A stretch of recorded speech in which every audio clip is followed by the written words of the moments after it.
Okay, so get this right. We're diving into some pretty wild stuff today. Geopolitical predictions, but with a twist. Oh, what kind of twist are we talking about? Well, our source is in some fancy think tank or a top secret intelligence report.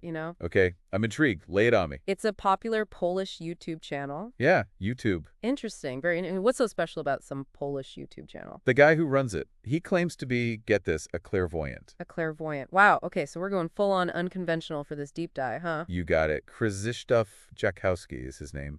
And he's got some, let's just say, interesting perspectives on the whole Russia-Ukraine situation and, like, the global fallout from it. Sounds like we're in for a wild ride. But just to be clear, we're approaching this with a healthy dose of skepticism, right? Of course, of course. Critical thinking caps on, always.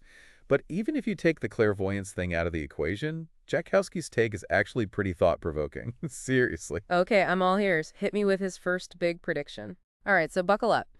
Jakowski's first big claim, he thinks former President Trump is playing some sort of like calculated double game when it comes to A Ukraine. double game. Interesting. What makes him say that? Well, Jakowski's whole thing is that Trump, on purpose, wants people to think he's appeasing Putin, but secretly he's actually like bolstering Ukraine and pushing Europe to step up and do more. So it's all about the actions, not just the words, right? Exactly. Jakowski points to stuff like Trump approving tons of military aid to Ukraine, but then in the same breath, he's like praising Putin. Yeah, I see what you mean. It's a move that left a lot of people scratching their heads for sure. Totally. It definitely raises some eyebrows. So the question is this double game a real strategy? Or is this a classic case of like strategic ambiguity in international relations? Oh, that's a good point. Strategic ambiguity, yeah, that's a real thing. I mean, governments use it all the time. Right. Keeps their opponents guessing, achieves goals without, like, instantly making things worse. It's a bit like poker, you know? You don't want to show your cards too early. I get it. So in Trump's case, he could be trying to like walk this fine line, helping Ukraine without directly poking the Russian bear. Yeah, that's a plausible interpretation. So for Jakowski, this is all a calculated move, not just, like, Trump being impulsive. Right, exactly. And this whole double game thing, if that's what it even is, it seems to have like a bigger target in mind. You're talking about Europe. Bingo. Jakowski thinks Trump's hands-off approach, or what seems like a hands-off approach, is actually meant to like jolt Europe into taking more responsibility for their own security. He's super critical of how much Europe relies on the U.S. And how hesitant they've been to really get involved in the conflict, even though, like, they've made agreements in the past. Right, and to him that just screams weakness. But thinking about NATO and how security in Europe has like totally changed over time, are Jakowski's criticisms valid? That's the million-dollar question, isn't it? After the Cold War ended, things in Europe shifted massively. NATO expanded, and there's, like, a period of relative peace. But with Russia getting more, well, assertive in recent years, like with Crimea back in 2014, the whole question of Europe's defense has become way more urgent. So even though Jakowski, he's a little out there with his whole clairvoyant thing, he is tapping into a real concern here, isn't he? Like, is Europe really ready to handle a threat like Russia all on their own? It's a heavy thought, especially considering his next prediction, and let me tell you, it gets pretty scary. Oh boy. He's talking about war, isn't he? A full-blown war. Yeah, Jakowski is convinced that what's happening now, it's just the beginning, like the tip of the iceberg. He sees it as a lead up to a much bigger conflict, a conflict that Europe will get dragged into whether they like it or not. And he's not talking about something that's, like, years away, right? This is imminent in his view. Yeah, he thinks it could all go down within months, even weeks maybe.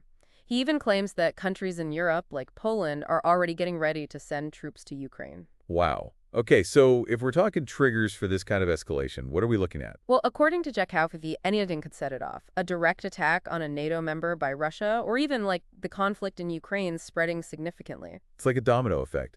One aggressive move leads to another until, boom, full-scale war. And the fallout from that, a war in Europe on that scale would be absolutely devastating, not just for the countries involved, but for everyone. Global stability would be shattered. No doubt. We're talking potential energy crises, supply chains breaking down, a global recession, maybe even worse. The ripple effect would be massive. It doesn't even bear thinking about. But hold on, Jakowski doesn't stop there. He also points to a different kind of threat, something closer to home for a lot of people. Internal threats, he calls them, and censorship. Oh, this is interesting. What's he saying about that? Well, he brings up a quote from the U.S. Vice President who's warning about these internal threats within Europe, stuff like censorship and traditional values being eroded. Okay. And what's Jakowski's take on that? Well, he doesn't hold back. He's super critical of how information was controlled during the COVID pandemic. He sees parallels between what happened then and what he thinks is happening now, with like censorship being used to shut down debate and force people to just accept whatever the government's narrative is. That's a pretty bold claim, but it does tap into a bigger conversation that's been happening for a while now, right? The whole balance between security and individual freedoms. How much power should governments have to control information, especially during times of crisis? It's a tough one. No easy answers there, that's for sure. But, it is a slippery slope. We have to protect ourselves from real threats, but not at the expense of our basic freedoms. Yeah, finding that balance, it's tricky. Jakowski, in his own way, is basically saying, hey, don't just believe everything you hear, question things. Be wary of anyone trying to control what information gets out there. So it's not just about threats from outside, like Russia, but also about being aware of potential threats to our freedoms from within our own societies. That's a pretty thought-provoking point, even if it's coming from, a self-proclaimed clairvoyant. And you know what else Jakowski talks about? It's like a whole other layer to his analysis, the psychology of this whole conflict. Oh, that's interesting. What's he saying about that? He thinks there's like this deliberate attempt to, mess with public opinion, to make people scared and uncertain, and it's not just coming from one side. Wait, he's saying both Russia and the West are doing this, but like for different reasons? Exactly. It's a bold claim for sure. It is. So how does he break that down? Well, on the one hand, you've got Russia, right? They have a long history of using propaganda and like straight up disinformation to justify their actions and to make Ukraine look like the bad guy. Yeah, we've seen that playbook before, but where does the West fit into all of this? Is he saying they have some kind of hidden agenda too? That's exactly what he's implying. He thinks Western governments and even the media are intentionally playing up the fear of a wider war. Why would they do that? He thinks it's a way to get public support for their policies and to pressure Europe into taking a tougher stance against Russia. Like, look how bad things could get if we don't act now. So instead of trying to like calm things down, they're actually making things worse. That's a pretty cynical view. It is cynical, but think about it. Every day, we're bombarded with headlines about the conflict escalating. It's like a constant drumbeat of negativity. Jakowski thinks that's all part of a plan to, shape how people see things, to make war seem inevitable. Makes you wonder, doesn't it? Are we getting the whole story or just a version of events that someone wants us to see? Right. It raises some serious questions about the role of the media in all of this, how much of what we see and hear is objective reporting, and how much is influenced by politics, or even just the need to, get clicks and attention. It's a tough line to draw sometimes. Does Jakowski give any specific examples of this manipulation? Yeah, he points to the language and the imagery used in news coverage, words like invasion and war crimes. They're meant to trigger strong emotions and make Russia look like the villain. It's like they're painting this black and white picture, right? Russia's the bad guy, Ukraine's the victim, no room for nuance or like different perspectives. Exactly. And that's what Jakowski is warning against. He's saying, hey, be critical of the information you're getting, especially when it comes to something as serious as war. So it's not about blindly trusting one side or the other. It's about like actively looking for information from different sources, considering different viewpoints, and then forming your own conclusions. Exactly. We can't just passively absorb everything we're told. We need to be engaged, to think critically, especially in a world where information and misinformation spreads so quickly. It's an essential skill to have. Absolutely. But in all this talk of geopolitics and media manipulation, it's easy to forget about the human cost of all of this, the people who are actually suffering. Jakowski doesn't let us forget, though, does he? No, he doesn't. He brings it back to the people of Ukraine, the fear they're living with, the uncertainty, the trauma. It's a powerful reminder that behind all the headlines and political games, there are real people whose lives have been turned upside down. It's heartbreaking. Their lives have been shattered. Many of them have lost everything. And Jakowski is especially worried about the long-term psychological effects of all this, both for individuals and for Ukrainian society as a whole. Trauma on this scale, it leaves scars, deep scars. The healing process will be long and difficult. It's a sobering thought, and it highlights something that often gets lost in all the talk about war and politics: the human cost. Peace isn't just about the absence of fighting. It's about creating a world where people can live safely, where they can thrive. Well said. At the end of the day, this conflict is about people's lives, their hopes, their dreams. We can't forget that. So we've talked about Jakowski's analysis of the current situation, but he doesn't stop there, does he? He also tries to predict what the future holds. He does, and, well, his vision of the future isn't exactly sunshine and rainbows.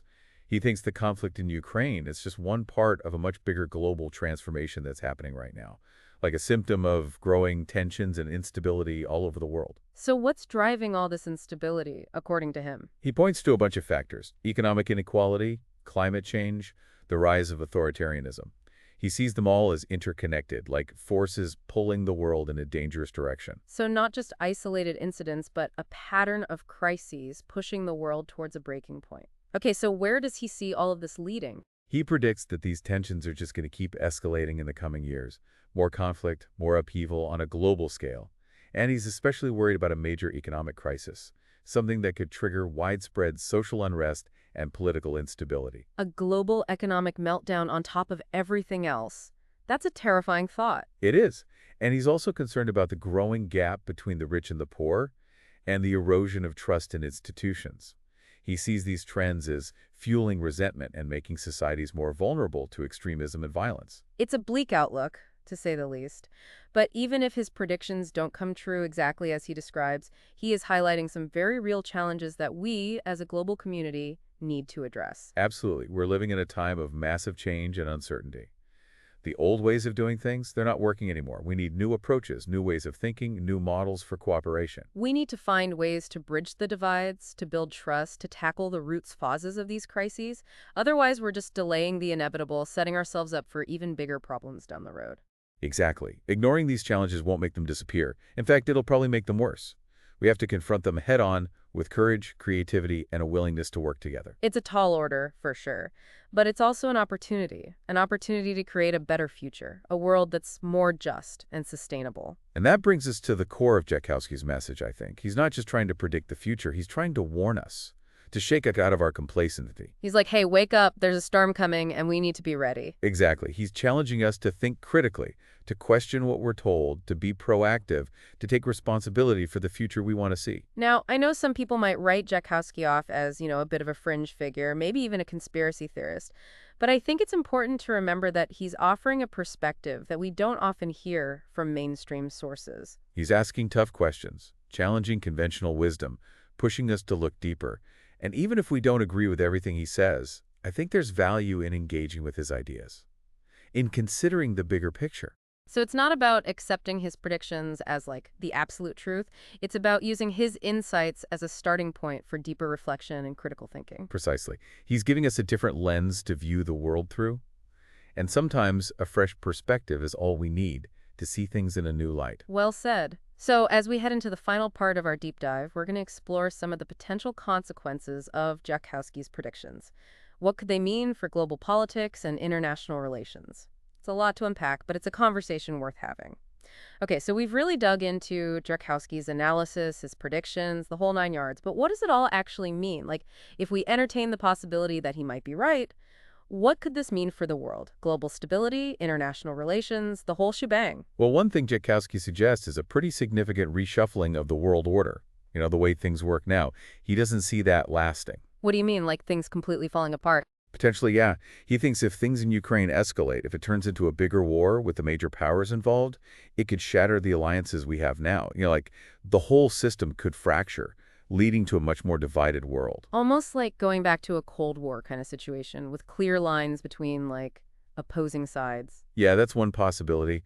We might see those ideological divisions between the West and Russia become even more entrenched.